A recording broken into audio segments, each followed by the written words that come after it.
आज Doubtnut app download करें। Doubtnut पर अपने सभी गणित, रसायन विज्ञान, भौतिक विज्ञान और जीव विज्ञान के डाउट्स का करो सफाया। बस प्रश्न की फोटो खींचो, एक ही प्रश्न को क्रॉप करो और तुरंत वीडियो सोल्यूशन पाओ। अभी डाउनलोड करें। हमें दिया हुआ है कि जड़त्व आघूर्ण के दो व्यवहारिक उपयोग लिखिए। देखिए, इसके लिए हमें समझना होगा कि किसी वस्तु के लिए जड़त्व आघूर्ण होती क्या है और उसका क्या महत्व होता है। हमने एक वस्तु ली है और वस्तु से ही, उसके भाग से ही किसी गुजरने वाले किसी अक्ष की कल्पना कर ली है जिस अक्ष के परितः वो घूम सकती है। जिस अक्ष को हमने XY नाम दिया और उस अक्ष के परितः मान लीजिए कोणीय वेग ओमेगा से वो घूम सकती है।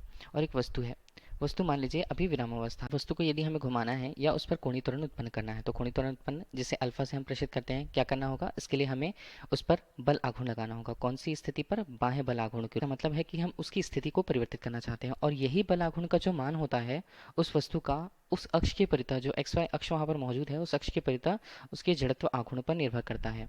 जड़त्व आघूर्ण। अब देखिए, किसी वस्तु के लिए उसका जड़त्व आघूर्ण क्या होगा। कोई वस्तु हमारे पास है, इसके लिए हम उसके द्रव्यमान को m मान देते हैं और द्रव्यमान को एक स्थिति पर केंद्रित हमने माना किसी एक बिंदु पर, जिसे हम बोलेंगे द्रव्यमान केंद्र COM। और उस द्रव्यमान केंद्र से उस अक्ष तक की दूरी को यदि हमने क्या ले लिया, स्मॉल r से प्रस्तुत किया हुआ है, तो किसी वस्तु के लिए उसका जड़त्व आघूर्ण क्या होता है, उसे I के रूप में प्रस्तुत किया जाता है जड़त्व आघूर्ण को, जिसका मान होता है m गुणा r वर्ग। इसका मतलब हमने ये समझा कि जड़त्व आघूर्ण का मान किन किन पदों पर निर्भर करता है। एक तो उसके द्रव्यमान पर, यदि द्रव्यमान का मान अधिक होगा तो उस संगत पे जड़त्व आघूर्ण का मान भी अधिक रहने वाला है। उसी तरह यदि उस द्रव्यमान का अक्ष से दूरी जितना अधिक होगा, मतलब r का मान जितना अधिक होगा, वस्तु के लिए जड़त्व आघूर्ण का मान भी उतना ही अधिक होगा। ये तो हमने समझ लिया कि वो उसके द्रव्यमान और उसके अक्ष से दूरी पर निर्भर करता है। अब देखिए, यदि हम उदाहरण की बात करते हैं, देखिए उदाहरण में हमने ले लिया कि इंजन में शाफ्ट के साथ गतिपालक चक्र लगाना, मतलब वो गतिपालक चक्र को हम फ्लाईव्हील कहते हैं। इसे हम कैसे समझेंगे, हमारे पास मान लीजिए देखिए एक इंजन होता है। इंजन चाहे किसी मशीन के लिए हो चाहे किसी गाड़ी के लिए हो, ठीक है, इंजन के साथ हमेशा जुड़ा होता है एक शाफ्ट। अब वो जो शाफ्ट है वो इंजन के द्वारा घुमाया जाता है। शाफ्ट को घुमाने के लिए हमें बल आघूर्ण चाहिए, लेकिन बल आघूर्ण का मान इंजन को मिलने वाले पावर या शक्ति के अनुसार घटता या बढ़ता रहता है। तो इसी को नियत करने के लिए क्या किया जाता है, जो शाफ्ट है, शाफ्ट के साथ एक बड़ा सा और एक भारी पहिया उस पर लगा दिया जाता है, जिसमें भारी पहिए में क्या होता है, उसका जितना द्रव्यमान है वो सामान्यतः परिधि पर ही वितरित होता है, जिससे इसे हम क्या बोलते हैं, इसे हम बोलते हैं गतिपालक। अब यदि इसके द्रव्यमान जितने ज्यादा दूरी पर स्थित होते हैं तो उसके लिए जड़त्व आघूर्ण का मान भी क्या वह अधिक होगा।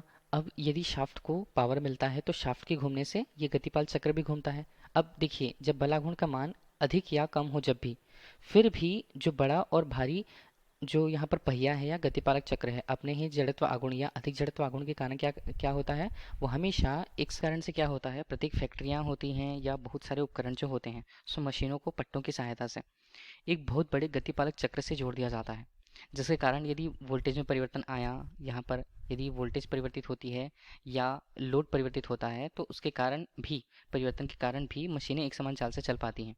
दूसरा उदाहरण देखिए, कार है, बैलगाड़ी, साइकिल, रिक्शा, ट्रक, जो सारा द्रव्यमान होता है या बहुत द्रव्यमान जो होते हैं वो रिम पर रखे जाते हैं या रिम पर स्थित किए जाते हैं। इस प्रकार रिम का संबंध यदि पहिए से रखा जाता है तो उसे स्पोक द्वारा जोड़ा जाता है। ठीक है, इस प्रकार से जो हमारे पास संरचना बनी उसके लिए उसका जड़त्व आघूर्ण का मान अधिक होता है। इस प्रकार जो पहिए होते हैं कुल रूप से साइकिल, रिक्शा, ट्रक आदि के, उनका जड़त्व आघूर्ण अधिक होता है। जड़त्व आघूर्ण अधिक होने से जब साइकिल को हम चलाते हुए यदि पैडल चलाना बंद कर देते हैं तो तब भी कुछ समय के लिए साइकिल वहाँ आगे बढ़ती रहती है, आगे की ओर चलती रहती है, कुछ दूरी तक चलती है। इस प्रकार अचानक से वह नहीं रुकती है, तो हमें झटके महसूस नहीं होते हैं इस कारण से, और इस प्रकार से साइकिल सवार का संतुलन बना होता है और साइकिल सवार वहाँ पर नहीं गिरता है।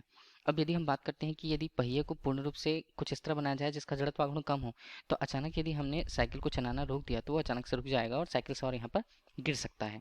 तो यही कारण होता है कि द्रव्यमान को रिम पर या पहिए के परिधि पर रखा जाता है। धन्यवाद। कक्षा 6 से 12वीं से लेकर नीट, IIT, JEE वो एडवांस के लेवल तक 1 करोड़ से ज्यादा छात्रों का भरोसा।